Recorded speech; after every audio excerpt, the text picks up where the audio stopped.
Top tier gangster murdered in Granville, St. James. Teach them! Always make sure the message reach them!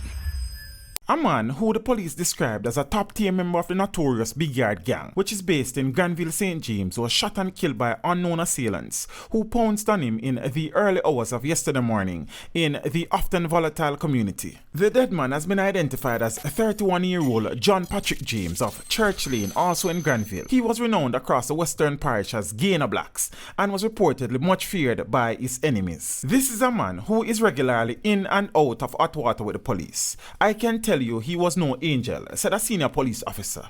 He was recently released from prison where he served a sentence on gun-related charges. According to residents of Church Lane, where the incident took place, despite his reputation as a trigger-happy gangster, he enjoyed some amount of goodwill with the residents. Regardless of what some people might want to say about him, a smarty pick me too, a resident said. A same way them could have just walked in and killed anyone away, the same way. According to the reports, at approximately midnight, James left his house to buy cigarettes at a nearby house shop. It is unclear as to where he went after the purchase, but he did not return home. Between the hours of 2 a.m. and 6 a.m., residents said they heard heavy gunfire in the community and called the police. When the police visited the community, they stumbled upon James' bullet-riddled body, lying on the step in proximity to the house shop where he had purchased these cigarettes earlier. He was taken to the Cornwall Regional Hospital where he was pronounced dead. James is the 56th person to be killed in St. James since the state of public emergency was imposed on January 18.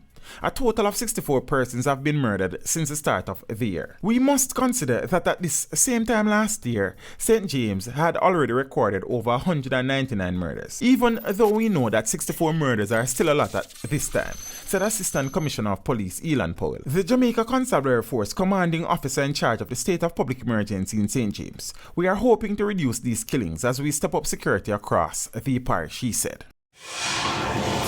Teach them! Hey, yo, hello! Send the message and make it reach them. Teach them. Right here, Warlord representing. Thank you for watching. Please leave a comment below. Remember to like and share the video. Don't forget to subscribe for more awesome content. Follow me on social media and check out the suggested videos on screen. This is Teach saying, until next time, walk good, my friends.